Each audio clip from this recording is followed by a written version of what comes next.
approachable. And I don't just mean put out a video.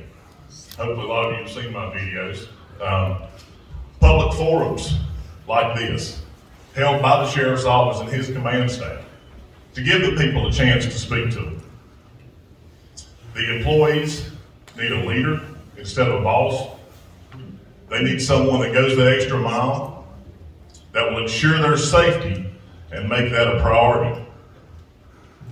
We can't afford to send our deputies out here with out-of-date equipment.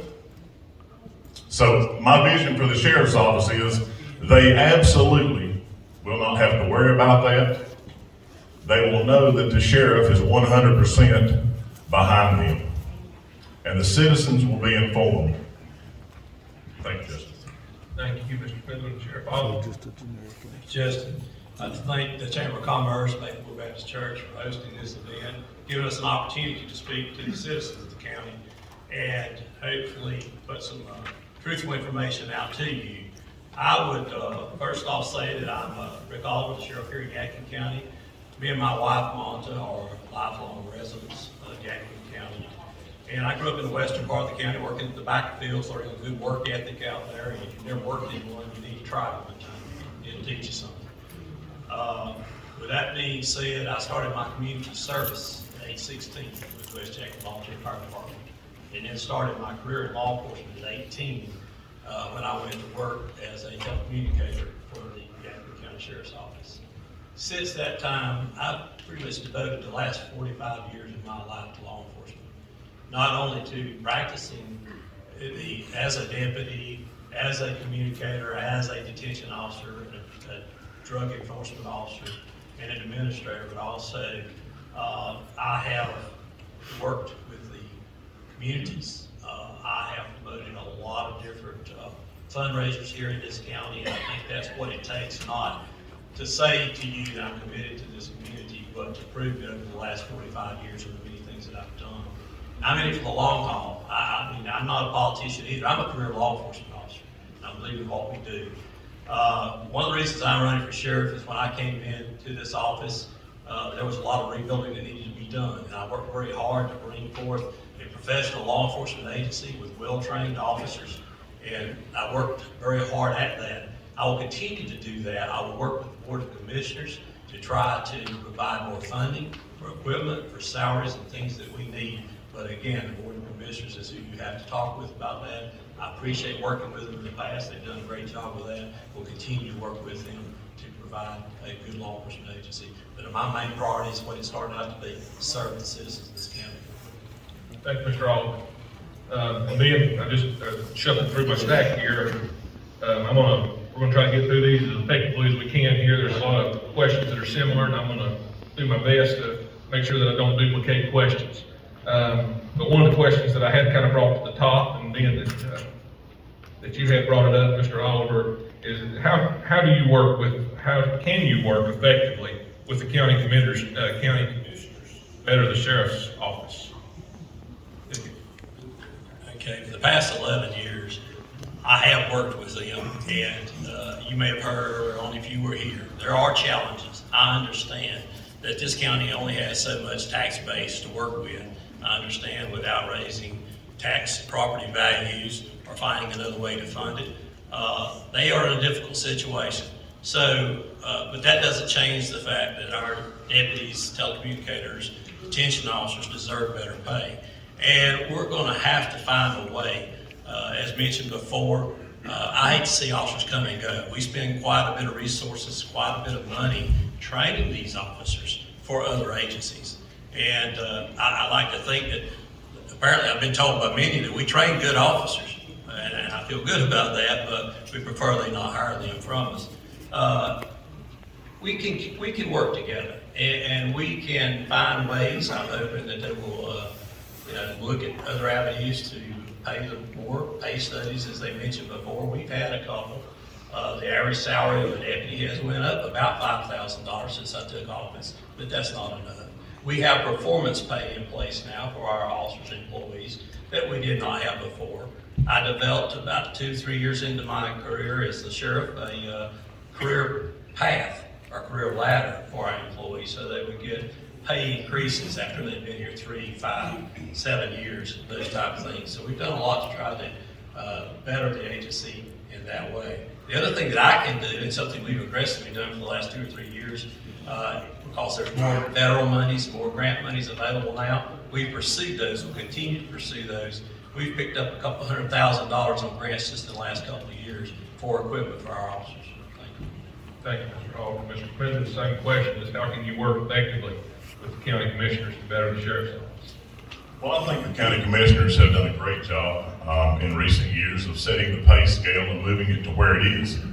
However, we need to make sure that these deputies have the opportunity. You know, it's fine to say that, yes, this degree will get you this step, this years of service will get you this step. We have to implement that. That's exactly what we're going to do. I look forward to a good working relationship with the county manager, with the county commissioners, to make sure that we are absolutely doing what we can to keep these deputies here. And I also think there's a discrepancy between what the top few over there are making, their percentage-wise, and how high up in the pay scale they are, as opposed to, say, the lieutenants on down. Obviously, it's public record. That's a huge issue. You know, a sheriff has to lead by example. And that doesn't just mean day to day. That means pay scale, getting the same benefits and the same help from the county commissioners that his deputies that work under him do. Thank you. Thanks, Mr. Smith. Getting to the root of what we've got here is what's your motivation for running? Mr. Smith, I'll let you take that one first. Well, the motivation for running is simple. I had the opportunity, while working as a deputy in this county and field training officer, to build my integrity, to make contacts with the citizens. And over the years, shortcomings have been called to light. That's just what it is. You know, we cannot afford to become complacent. Now, I don't think for a second that Sheriff Oliver has done anything to directly put our citizens or our deputies in danger. But however, I do believe that the complacency is continuing to grow. And that's across the board. So we've got to do everything we can. Thank you, Mr. Smith. Mr. Oliver, same question. What's motivation for running? It's a generic comment. Again, I think over the last 11 years, we've come a long way in this county in providing professional law enforcement and services to the citizens of this county, and that's what they deserve. We have a much better trained organization than we had before.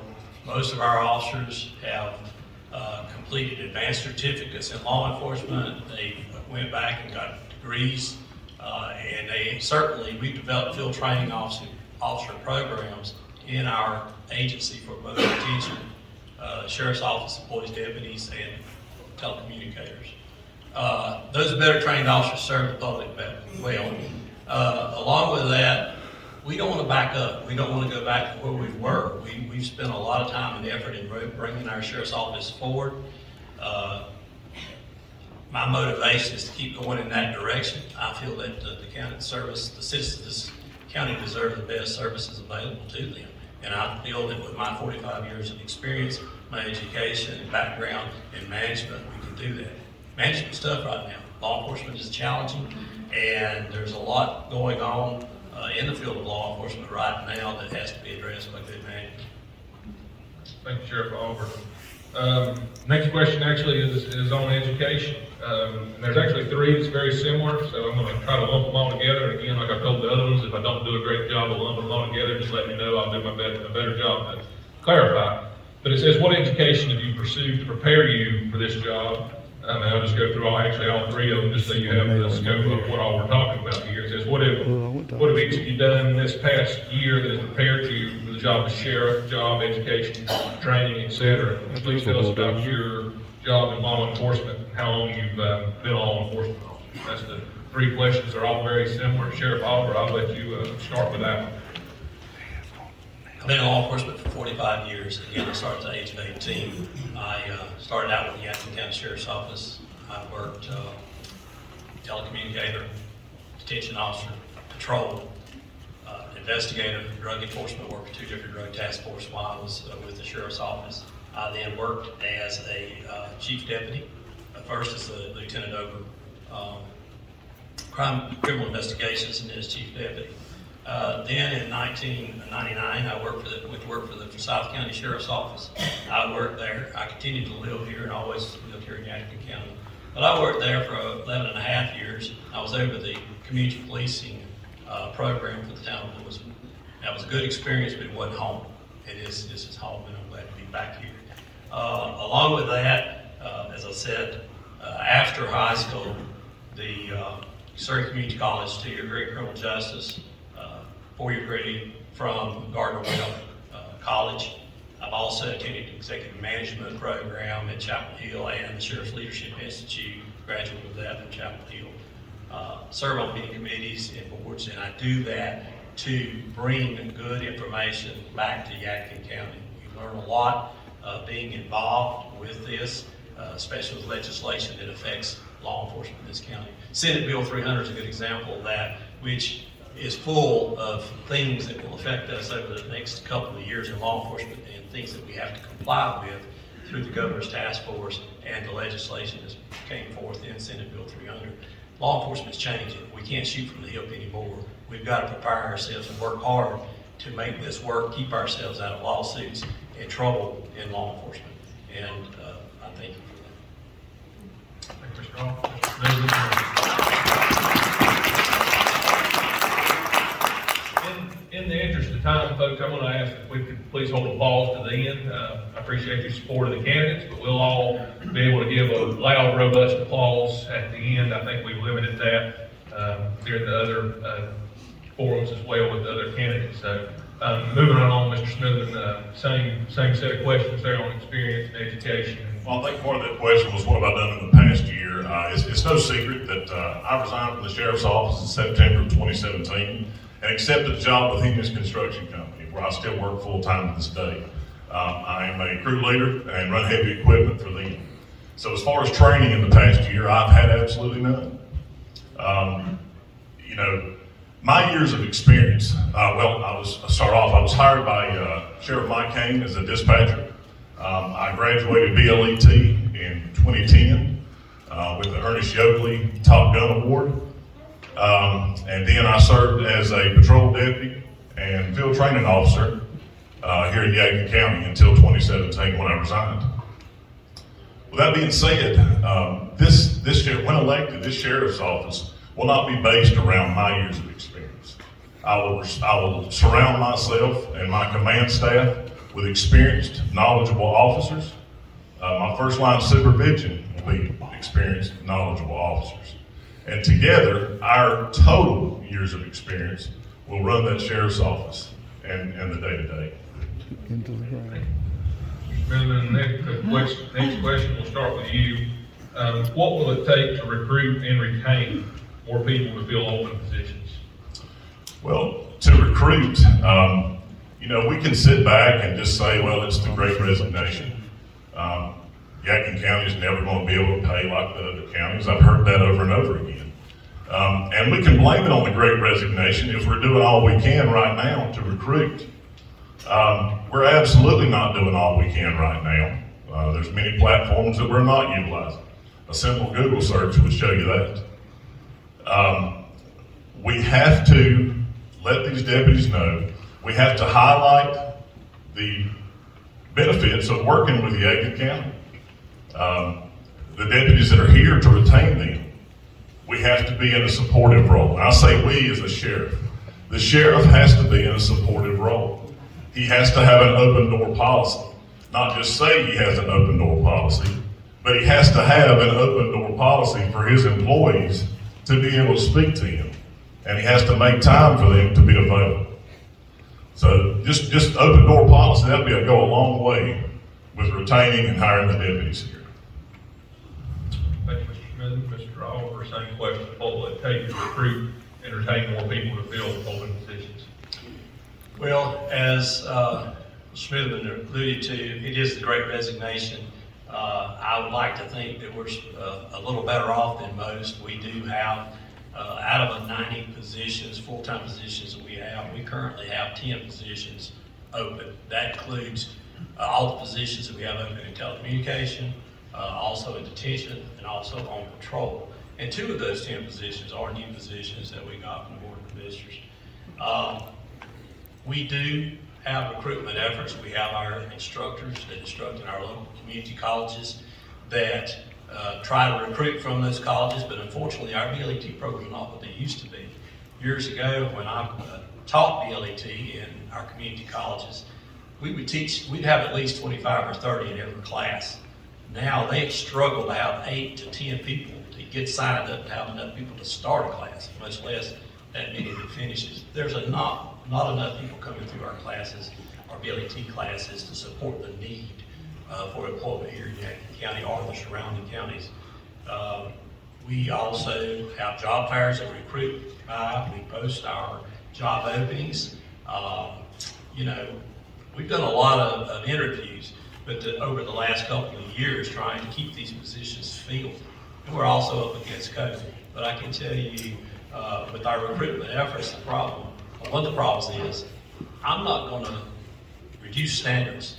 I don't think that the citizens of this county deserve for us to lower our standards just to find a body to fill these positions. So I'm gonna continue to hold our standards high, try to recruit the best people. And again, ask the Board of Commissioners to help us with salaries and benefits and things that will help retain those employees. Thank you. Thank you. This is I guess a procedural question. I'm not even sure that I don't know the answer to this one, but it says that who decides how much deputies are paid, the sheriff or county commissioners?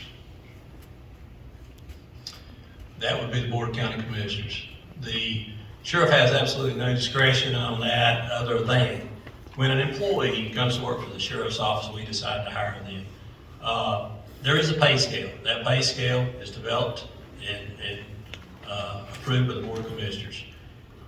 Whatever position that be, might be a deputy starting out at a 66 pay grade, and there is a range. The reason that range is there is because that employee coming to work for us may be someone straight out of BLET program, maybe someone that's worked for a police department 4 or 5 years, maybe someone that's got several years. And also we look at their education and background. No secret, it's a 1.5% increase. That's the formula that I use, and that's the one that's provided to me by the Board of Commissioners. If an employee comes in, we start at base salary, they've got 5 years experience, 1.5% increase over that starting level for each year of experience. They get 1.5% for a 2-year degree, and they get 3% for a 4-year degree. It's basic. We have a justification form, a salary justification form that I have to fill out, document that experience, document that education, present it to the county manager for approval. That's how all salaries are done. Mr. Smithman alluded to earlier about some people in management making higher pay. Well, in most agencies, not just Yadkin County Sheriff's Office, if you'll take a look, most of the time, those people in higher management positions have many years of service. Those people that are just starting out with 5 or 6, there should be lower on the pay scale. So someone with 5 years versus somebody with 40 years, there should be a difference in pay, or they're not going to stay. Thank you. Thank you, Mr. Oliver. Mr. Smithman. Obviously, a procedural question is a question for Sheriff Oliver and the city sheriff. So there's absolutely nothing I'm going to be able to add to that with his percentages and all that. So you don't know that. Thank you. So we'll go with you on this one, Mr. Smithman. It says, do you think our deputies, detention officers, and detectives have all the equipment they need to keep themselves and our community safe? Well, there's always more stuff that we need. There's stuff that just gets outdated. I've made no bones about the fact that I want to see our deputies at least have the proper safety equipment that they need. It's irresponsible to send them out with anything less. It doesn't take any kind of inside knowledge or anything like that to see here lately. We've been getting more equipment. Obviously, I've seen deputies in new vest carriers. And obviously I'm glad to see that. I think it's been a long time coming. Thank you, Mr. Smith and Mr. Oliver. Same question. Do you think our deputies, detention officers, and detectives have all the equipment they need to keep themselves and our community safe? There's never enough when it comes to safety of our officers. I will say this, that we've worked hard on that, compared to the equipment we had when I came into office. In 2013, we, shortly after coming into office, we did our first bulletproof vest grant, and we supplied every officer that we had working at that time with a brand new vest. We applied for this past year, just recently got it. It takes about a year or better on some of these things, but it was a matching grant to get new vests again. That's what Mr. Smith is referring to. We've got our second bulletproof vest grant. Other things that we've done with that equipment wise, we currently have a grant that we've been awarded from the Governor's Crime Commission that we're supplying or buying new tasers for our officers, the ones that we have are outdated. Over the last 2 years, we purchased dual band radios for all of our officers, our tactical team. We started out with our SROs in the school. Those again were grants that we received through the Governor's Crime Commission. And these dual band radios would be very important for any kind of a serious emergency that has occurred at our schools or anywhere in the county, because it gives us communications not only on our VHL channels, but also on the 800 radio frequencies to talk to other agencies. We did a package for our SROs 2 years ago where we provided them with ballistic vests, helmets, rifles, new wands for searching in students, things of that nature. All those were purchased and given to our school resource officers. So we're moving forward. We've got some grants in play right now. We just received another $80,000 to use toward equipment for any purpose that's coming from the legislature. And we now are working with DHHS to get a grant of about $85,000 to help with COVID. And there's many other equipment. I don't have time to get into all we've done, but that's some of what we're doing to provide equipment for our officers. Thank you, Mr. Oliver. Mr. Smith, what is your plan to help the narcotics division keep up with the drug problem in our county? Well, the narcotics division needs to have a longer reach. I would like to see an ACE team, Aggressive Combat Criminal Enforcement Team in the county. I believe that right now, with the situations and the way things are run, I believe that a lot of the drug users, drug dealers are able to operate under the radar, so to speak. And I just don't think that's the way to do it with today's climate. That's the way it's been done for 20-some years, and we have to adapt or we fall to the wayside. And I want to see a lot more aggressive criminal enforcement where the community is aware of where we're working, what areas we're working in, and who we're looking for. And again, that goes back to these public forums and definitely involving the community. Mr. Oliver, same question. When I took office, we had a interdiction team on I-77, 2 officers, one from the sheriff's office and one from the police department, that were up there working every day trying to do interdiction. Not to say interdiction is not a good thing, but with that being said, our partners down the road, Iredell County's got one of the best interdiction teams around. Surrey County had interdiction teams running at the same time. So did many other agencies out there. So we were sort of getting the crumbs that might have got through. I'm one of these cost-effective type managements. I want to look at, I don't just want to hear what might work. I want to see it. I want to see the numbers of the data to show that it works. So I asked, show me the data. What have you done up there on I-77? I will say the first year they were up there, they made a few arrests, seized a little bit of money. Second year, a little bit less. The year that I took office and talked to them, there was about 1.5 ounces of marijuana that was seized all year. Look at the salaries of 2 officers sitting on I-77 who could be out here serving assistance to this county, and that's all they got. I can do twice that any Saturday night by myself. So that's just not a cost-effective way of doing business. We have to look at other ways of doing it. Not to mention, my problem with that is those folks going up and down I-77, if you're just in it for the money and assets, that's okay. But if you're really looking at who's selling Bobby or Johnny down the street drugs, you need to look at our local drug dealers. And that's what we done. We changed how we were doing business. As far as aggressive enforcement, we've, since I took office, made over 2,700 drug arrests in this county. And we're continuing to work hard. We do 2 or 3 roundups every year, not just on election years. And you can look back if you would. We're very transparent about that, and our transparency, one of the things we've done is an annual report every year talking about what we've done in this county as a sheriff's office. Feel free to look at those statistics, those graphs to show what we've done, and we'll continue to do for the citizens of this county. All right, thank you, Mr. Oliver. Just kind of keeping on the crime topic here, in what ways would you work to curb domestic violence in Yadkin County? Sheriff.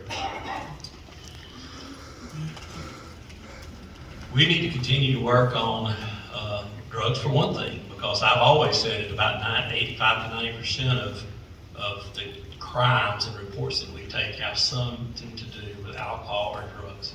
So we need to work with that. We need to work with our domestic violence programs. What I would like to have is enough staff to provide a domestic violence officer that is basically focuses on each shift, that goes back out, follows up with these domestic violence calls.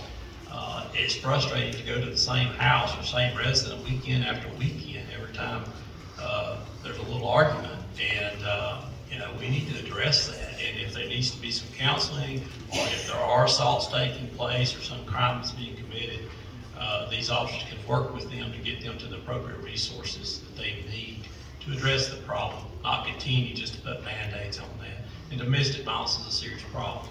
Most all of our homicides in this county since I took office, with the exception of 2, have been drug related. 2 have been domestic violence related. So it is a difficult thing. It is a difficult topic, but we saw it firsthand. Our numbers went up quite a bit during COVID. Kids at home, everybody's at home, nobody's working, getting on each other's nerves, I guess. So, but our domestic violence calls definitely went up during that period of time. So that's just a couple things we can do: work with domestic violence programs, counseling, and potentially provide officers. Those officers could also further up, follow up on investigations that our patrol officers do at night to see if there's other needs there. Thank you, Mr. Oliver. Mr. Smithman, same question. What ways would you work to curb domestic violence? Justin, I agree with him. Domestic violence is a very serious issue, and a lot of that, again, I agree with him. It goes back to staffing. We've got to keep people here, and we've got to make sure these deputies know to recognize they have the proper training, and we can put a stop to it if it's counseling. Again, like you said, we'll work with the county commissioners to make for sure that we're doing everything we can to have all the staff and all the deputies so we can cover all these areas and serve these citizens. Thank you, Mr. Smithman. Next question we'll start with you on is, what are your feelings about the K-9 program, pros or cons? Very pro. When I first started, we had a K-9. It was shortly thereafter retired. Now, I'm not talking about a K-9 program where we're making traffic stops day in and day out and calling the K-9 out every time to try to run around the car and find little small bags of drugs or something like that and inconveniencing people just for that reason, just to show off. But a multi-use K-9 is very beneficial. All the counties around, to my knowledge, benefit from a K-9 program, and it's not hard to find all the big busts that they have, and they usually have that beautiful dog sitting right there and giving him credit for it. So we definitely need to look into that. That's obviously something that myself, when elected, the county manager and the county commissioners work hard on. I will have someone under my employ that is very fluent with grant writing, and if that's the direction we take, that's exactly what we'll do. But I'm very pro K-9. Mr. Oliver, same question about feelings about the K-9 program, pros and cons. Well, I love K-9s. I've got a beautiful yellow lab, and he's special to me. And I think K-9 programs are a very effective tool if used in the right way. I think that, we just got to be careful that we, number one, look at the cost effectiveness effectiveness of that program. Again, when I came into office, we did have 2 canines in the county from the previous administration. After a short period of time, I found out that those 2 canines were being ridden around in our patrol cars. And talking to those officers, those canines had not been trained, nor had the officers been trained in the proper use of those canines. That was a huge liability for this county if they had bitten someone or whatever else.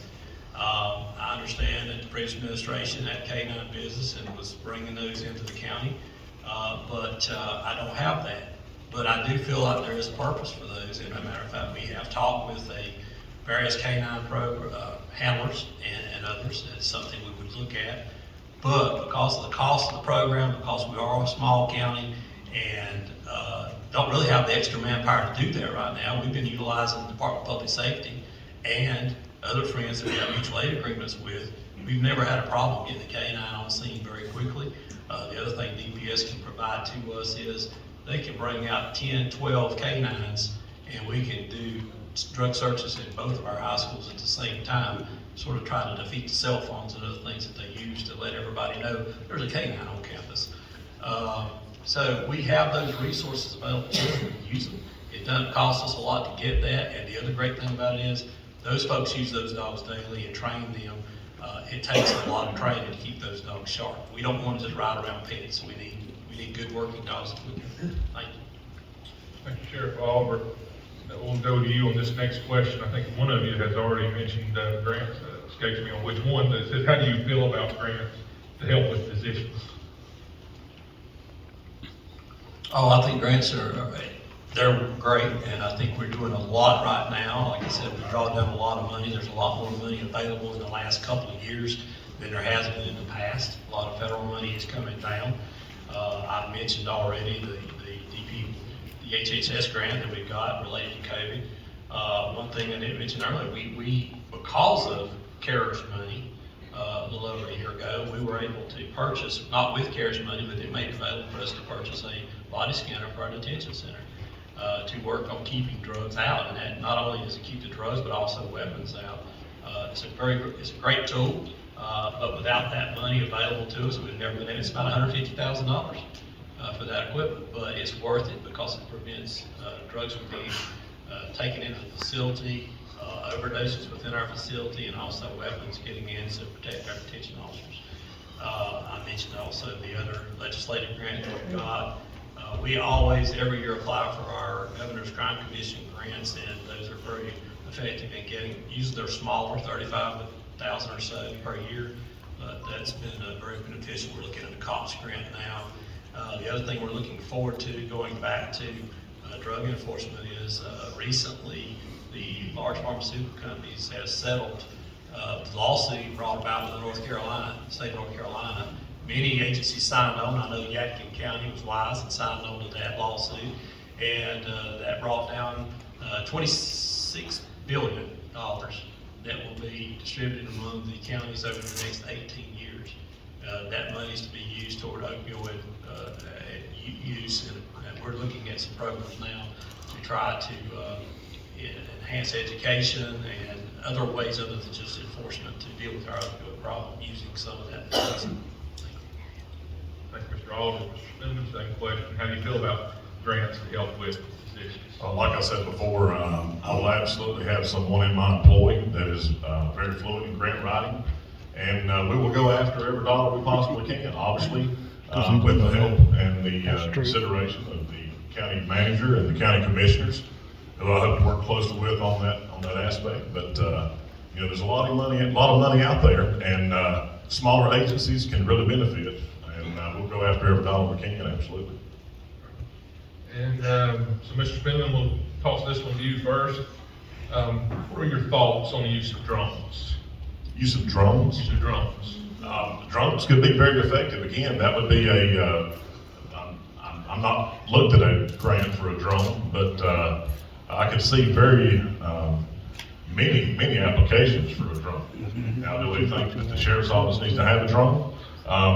Let's get fully staffed. Let's get these programs involved. Let's get the money we need, and then we maybe can talk about something like that. But yeah, I mean, drones have their have their place, and, you know, searching for an elderly or Alzheimer's patient that may have wandered off, which I took part in many times as a deputy. They're very beneficial, obviously, yes. Mr. Alder, same question. What are your thoughts on using drones? Drones are a very useful tool, and I would advocate for us getting one of those. Actually, we've, our EMS director, emergency services director, had tried to work out an application and work out a grant for one about 2 years ago. We were, you know, hopefully going to be able to use that one as well. That fell through, so we talked some recently about the possibility of us using drug forfeiture money or other means to purchase a drone. It's something that could not only be used for law enforcement, but for other rescue operations, emergency services here in the county. We could share that tool, which is a very useful tool, and make it cost effective for the citizens, but also get the job done. So it's also a great tool for surveillance, manhunts, various things. So a very good tool to use. Thank you. So just kind of wrapping up here on our question front, kind of speaking in broad terms, I guess you could say, Mr. Alder, we'll start with you on this one. How would you move the office of sheriff forward while addressing, this topic has come up at every forum tonight, but address the shortage of officers? How would you move the office forward and address the shortage of officers in the department? Well, we're going to continue, as far as addressing the shortage of officers, continue to drive recruitment programs, working with our instructors through the various schools. Certainly, we hope to find ways to bring officers into our law enforcement profession. Unfortunately, over the last couple of years, you know, defund the police, various movements across this country have not helped us any. COVID, there's just a lot that's going against us, and Yadkin County is really doing pretty good considering. Only reason I say that, you don't have to go far. You can go to Unify, you can go to any restaurant in the county. You can go to Winston-Salem, that's 125 officers down. You can go to Burlington, it's 150 officers down. You can go to North Carolina State Highway Patrol, it's 185 down. Used to, you stood in line and begged for those jobs, and because they were good jobs, good paying jobs. So it's sort of scary. I know money is a big factor here, but I'll give you an example. Sheriff in Alliance County said, hey, we just got a 20% increase last year. Now I've got 50 positions I can't fill. So I don't know if everybody wants to run that way, but I'm just saying that's what we're up against. It's just people, a lot of people don't want to work. They're not looking for work right now. And so that's going to be a difficult thing, but I think continuing to work to provide better benefits, look at trying to increase our pay to keep up with the cost of living and inflation is very important. And that's something we've got to work on. But you know, if I had that answer, I could make a lot of money tomorrow, because I know in committee meetings I've sat in, every sheriff and every police chief in this state is contemplating the same thing. How do we get help right now? How do we feel? And so that's a tough thing to think about that. Thank you. Mr. Smith, the same question. How do you move the office of sheriff forward and then also address the shortage of officers? Well, like Sheriff Holler says, it is rampant. People don't want to work for a living. As you know, I'm in construction now, and we're shorthanded there. I can just assure you that when elected, I will be doing everything I possibly can. And that's the only promise I can make to you, is, and it will be evident, that I'm doing everything I possibly can to fill these spots and to get the coverage we need. We've made it through the stack of questions. So at this time, according to the rule sheet, get a 2-minute closing statement. I'll let y'all, like we've done in the past, go in voluntary orders. It's a little different with just the 2 of you versus 4 or 5. So, well, I wrote a few words down, and mine chimed in about 3 minutes, 30 seconds. If I don't get through it, I'll definitely post it on the video on Facebook later on. But regardless of what you folks have gathered from these questions and answers tonight, whether anything tonight changed your mind or cemented a pre-existing notion, maybe you still have a decision to make in the upcoming month. Oh, sorry. How about now? I like to build I'd like to close with an important message. The Citizens of Yadkin County need a sheriff that's willing to tackle all the challenges it currently faces.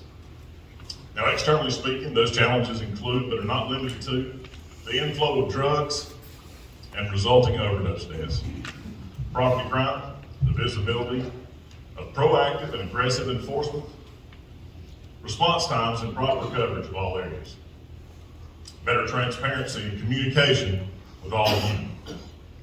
Internally speaking, those challenges include, but are not limited to, deputy turnover and retention. Deputy safety and morale is a big one. Some upgrading and modernization of equipment, and an actual, not just claimed, progression toward becoming more than just a training ground for other agencies. There's a long list of traits the sheriff will have to possess in order to meet those challenges head on. And let's just reflect on two of them. The first being assertiveness, meaning a judicious and practical but determined mindset to really lean into the problems at hand and to make timely decisions. Sometimes we need conscientious decisions in a timely manner instead of overwrought plans past the window of opportunity. Sometimes a decision just needs to be made, or at least needs to be delegated outside of one person. Sometimes the sheriff needs to knock on a door or make a phone call, do a ride-along so that the citizen, victim, or employee knows their sheriff cares. And I have more, but like I said, that's my time. Thank you all. I'm sure. Mr. President, Mr. Alden. Again, I would like to thank everybody for coming out tonight. I think it's important, not only that the ones that are here, but everyone in this county inform themselves, educate themselves on both the qualifications of the two candidates here and what they have to offer. I have committed my life to law enforcement and to public service as well as my wife. I feel like that I have, through my education, training, and experience, done all I could to provide you with one of the best sheriffs that you could possibly have. I work with the Board of Commissioners to try to do the right thing here in this county, but again, I'm asking for you to do the research, look at the facts.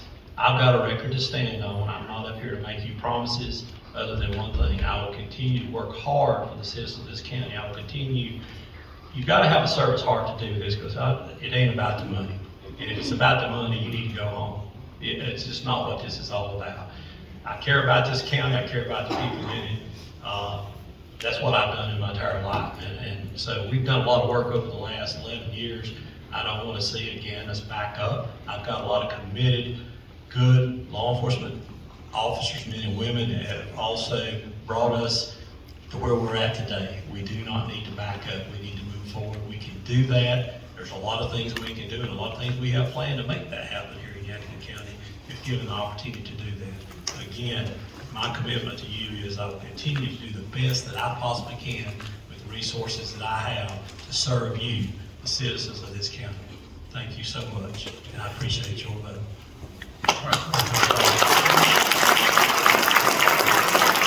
We didn't get no flowers. Just a few housekeeping things as we prepare to depart here. Early voting